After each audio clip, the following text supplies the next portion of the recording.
Assalamualaikum warahmatullahi wabarakatuh. Salam sejahtera untuk kita semua.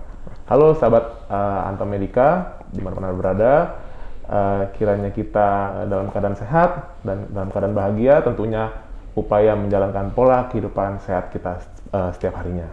Kembali lagi bersama kami dalam podcast Antam Medika yang membahas seputar kesehatan mengenai organ-organ tubuh kita. Dan topik kali ini kita akan membahas mengenai organ yang sangat penting dalam tubuh kita, yaitu adalah ginjal.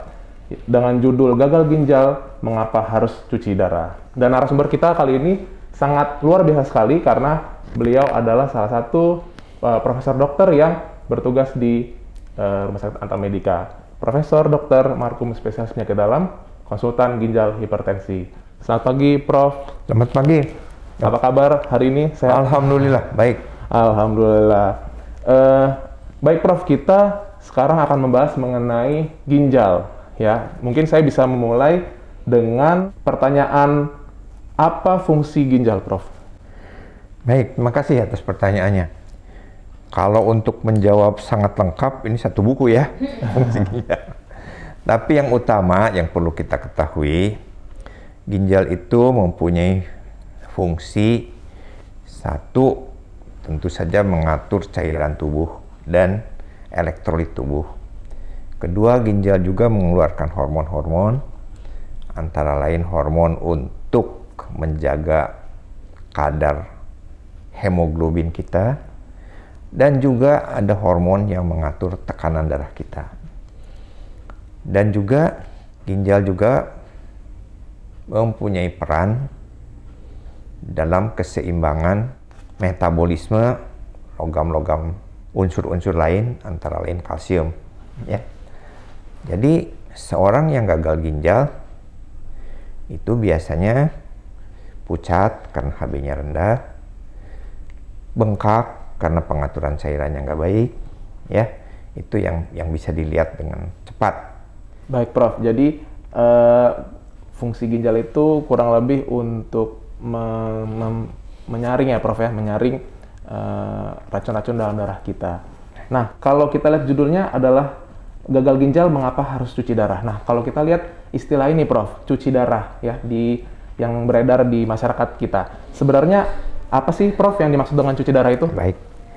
Jadi terima kasih untuk pertanyaan ini, karena bahasa yang sudah nempel, istilah yang sudah menempel di masyarakat, iya, Prof, itu sangat susah diganti ya. Sampai kejadian mahasiswa kedokteran dibawa ke ruang hemodialisis menanyakan rinsonya mana gitu. Ya. Jadi sebetulnya darah itu bukan dicuci tapi disaring, ya, melalui suatu membran, sehingga zat-zat yang tidak diperlukan tubuh, yang tidak bisa dikeluarkan lagi oleh ginjal normal, bisa ketarik keluar, ya, sehingga misalnya ginjal sakit itu tidak bisa dengan baik mengeluarkan kalium, sedangkan kalium itu racun buat jantung, ya. Jadi dengan dilakukan dialisis, ya, yang oleh masyarakat disebut cuci darah, sebetulnya sih penyaringan, ya, itu kalium itu bisa keluar sehingga bahaya terhadap jantung bisa hilang, ya. Jadi mengapa pasien harus mengalami dialisis? Biasanya faal ginjal itu dibagi 5 tahap, ya. Nah, itu tahap terakhir yang disebut tahap kelima, itu daya saring ginjal itu 15 ke bawah, ya. Di situ kadang-kadang orang sudah ada gejala, kadang-kadang belum ada gejala, tapi sebaiknya orang sudah bersiap-siap bahwa dia mungkin akan mengalami dialisis, pengobatan dialisis. Pengobatan dialisis sebetulnya ada 2. Dialisis dengan mesin dan dialisis di perut yang kita sebut program peritoneal dialisis. Dialisis peritoneal berkesinambungan, ya. Nah, dialisis peritoneal berkesinambungan ini sekarang sedang mulai digalakkan karena lebih tidak memenuhi ruang tunggu rumah sakit dan sebagainya, dari pasien bisa di rumah ya. Dan hasilnya pun cukup baik. Tapi yang banyak sekarang adalah masih hemodialisis, yaitu pembersihan melalui mesin. Ya. Pasien kadang-kadang bertanya, saya bisa baik lagi dok, apa enggak gitu ya. Biasanya kalau gagal ginjal kronik ya, yang disebabkan oleh penyakit diabetes yang lama, yang disebabkan oleh penyakit hipertensi yang lama, itu tidak bisa balik lagi. Ada juga pasien perlu dialisis pada kondisi gangguan ginjal akut mendadak. Misalnya seseorang keracunan, seseorang mengalami muntaber sehingga kekurangan cairan, fungsi ginjalnya menurun, sampai ginjal itu mengalami shutdown, ya, bukan lockdown, shutdown, sehingga kencing tidak keluar lagi, ya. Nah, pada saat begitu kita melakukan dialisis yang sifatnya suportif sampai pasien itu sembuh. Jadi selesai dialisisnya, nggak dilanjutkan, ya. Tapi yang kronik, yang dasarnya hipertensi, diabetes, dan lupus dan sebagainya, itu harus terus-menerus seumur hidup, kecuali pasien itu bisa mendapat transplantasi ginjal. Istilah awamnya cangkok ginjal. Ya. Cangkok ginjal di Indonesia itu dimulai tahun 77. Dan ada pasien saya yang menjadi donor waktu itu tahun 77, sekarang masih hidup sehat.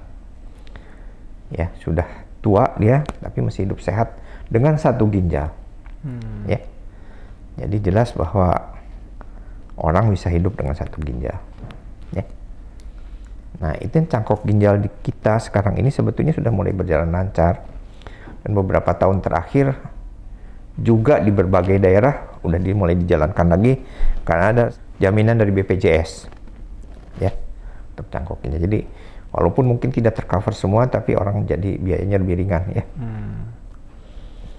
Dan sebetulnya misalnya di Rumah Sakit Cipto itu bisa 2-3 cangkok ginjal seminggu, ya. Cuma mungkin masyarakat tidak tahu, ya. Jadi cukup sering ya Prof ya kalau di RSCM. Ya. Oke, baik Prof. Pertanyaan selanjutnya Prof. Jadi kapan sih seseorang itu harus cuci darah atau hemodialisa? Ya. Jadi ada dua, ya.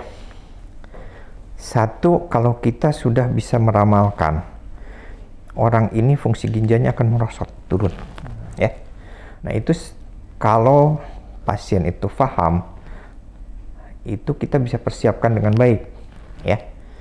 Misalnya apa yang disebut kita mengadakan operasi kecil untuk menyambung pembuluh darah di dalam, yang kita kenal dengan nama operasi Simino. Operasi Simino itu atas nama dokter Simino, ya.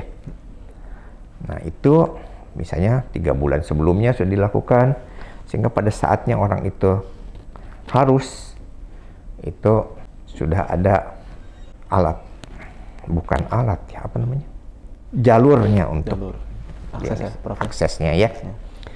Nah, yang sering terjadi di kita nih, pasien terlambat datang, awalnya segan, ya, sehingga datang itu dengan keadaan darurat.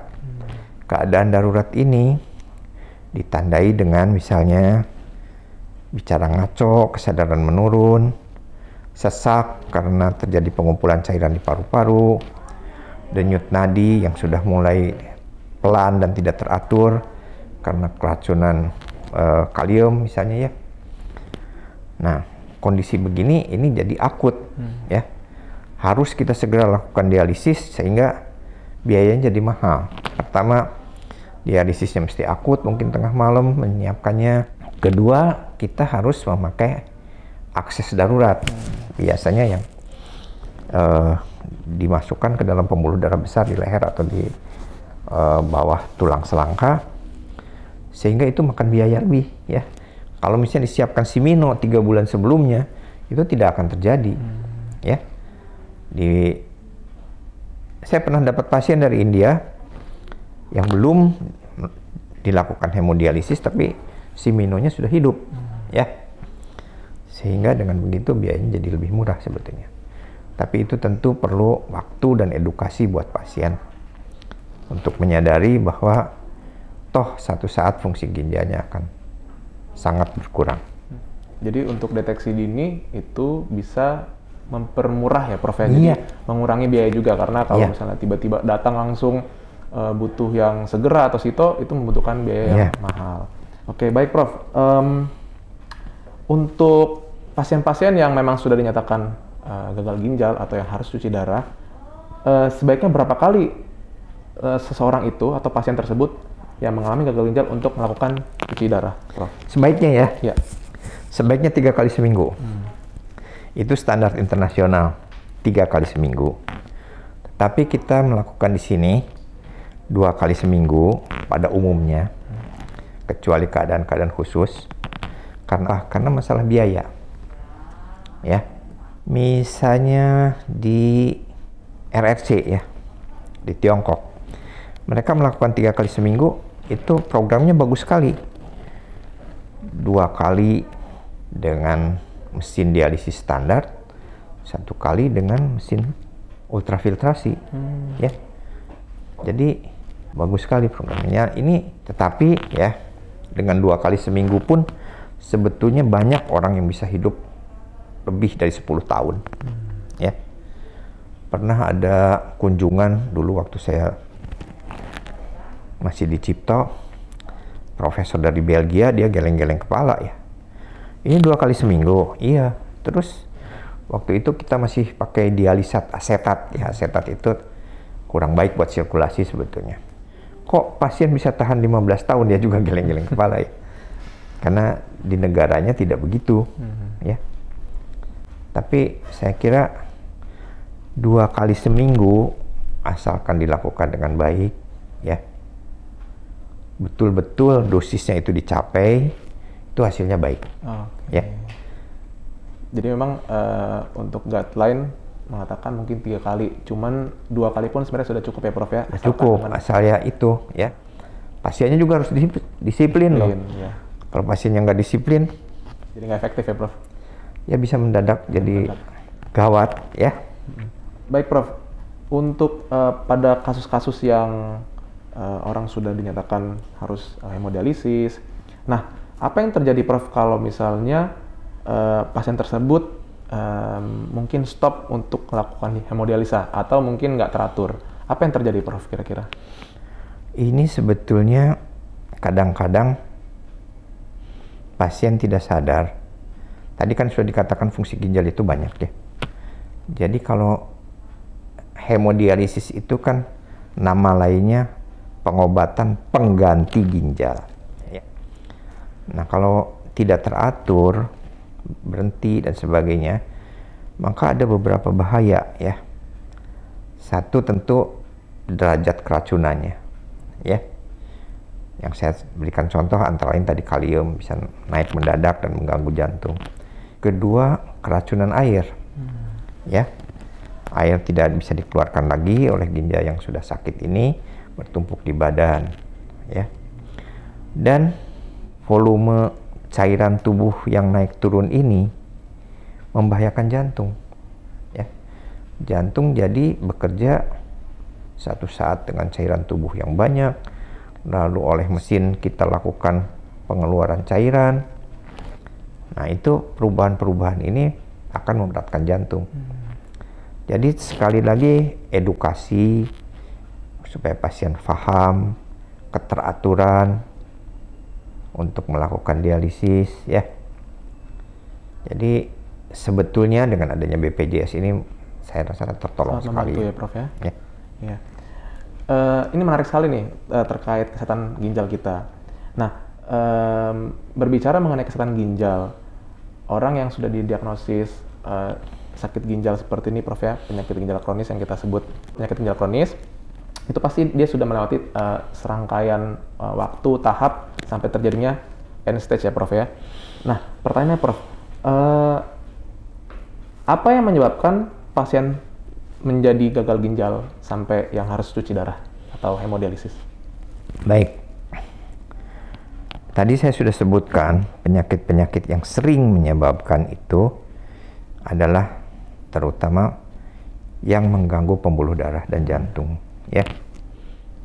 Diabetes mellitus kan untuk lama-lama juga mengganggu sakit gula, pembuluh darah, ya, sakit gula. Tekanan darah tinggi itu juga merusak pembuluh darah. Kolesterol tinggi itu juga merusak pembuluh darah. Nah, kenapa merusak pembuluh darah ini jadi penting buat ginjal? Karena ginjal itu adalah struktur yang penuh dengan pembuluh darah untuk kasarnya menyaring darah kita, ya. Nah, jadi dengan demikian penyakit-penyakit ini tentu merusak pembuluh darah secara perlahan-lahan, ya. Sedangkan penyakit ini tidak bergejala, ya. Seorang yang diabetik mungkin tidak merasa apa-apa dengan ginjalnya, ya. Seorang yang darah tinggi mungkin dia pun tidak tahu dia tekanan darahnya tinggi, ya.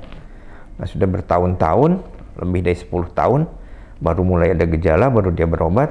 Nah, pada tahap itu fungsi ginjal sudah masuk ke tahap akhir, di mana tadi saya sebutkan sudah masuk tingkat 5 dengan derajat filtrasinya di bawah 15 per menit, ya.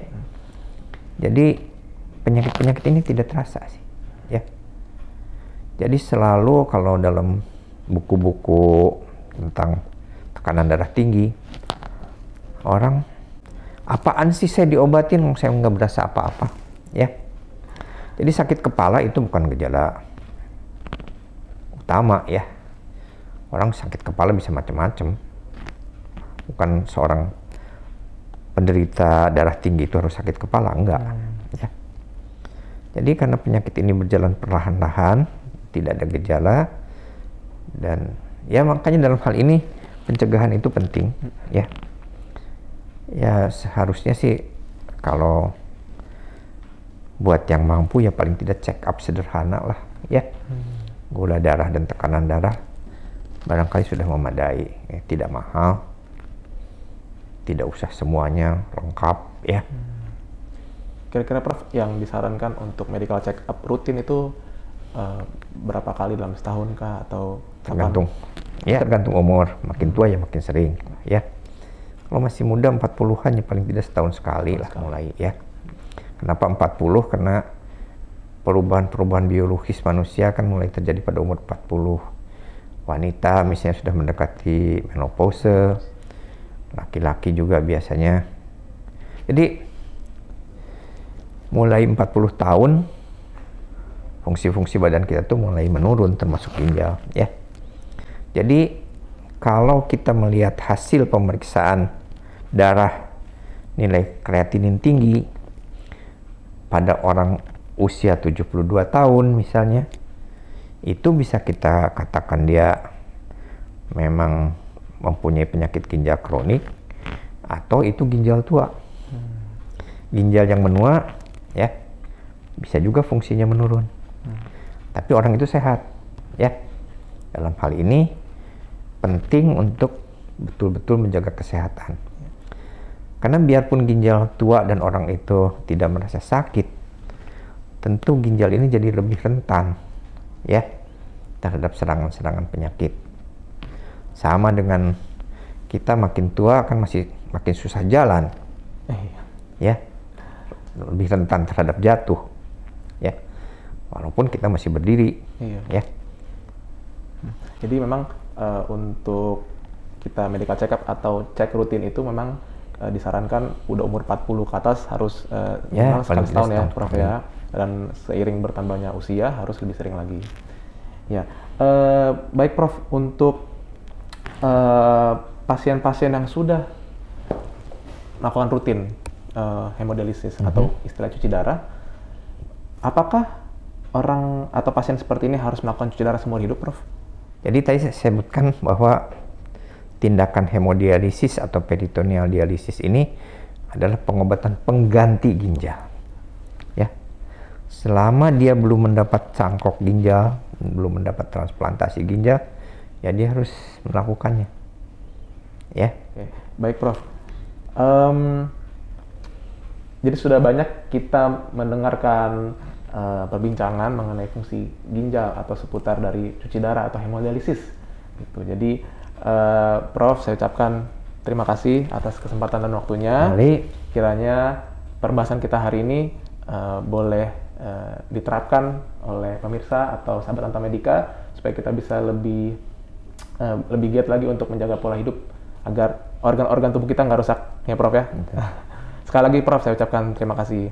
Untuk sahabat Antamedica, saya ingatkan jangan lupa untuk subscribe channel YouTube Rumah Sakit Antamedica di @rsantamedica dan jangan lupa untuk follow Instagram Antamedica di @antamedica untuk mendapatkan info seputar kesehatan dan update terkini dari Rumah Sakit Antamedica. Akhir kata, saya Dr. Kevin Kenan Pandapotan dan bersama Prof. Markum, spesialis penyakit dalam konsultan ginjal hipertensi, pamit undur diri dan kita ketemu lagi di acara podcast berikutnya. Wassalamualaikum warahmatullahi wabarakatuh. Waalaikumsalam. Salam sehat. Terima kasih atas perhatiannya. Podcast Antamedica, We serve with care.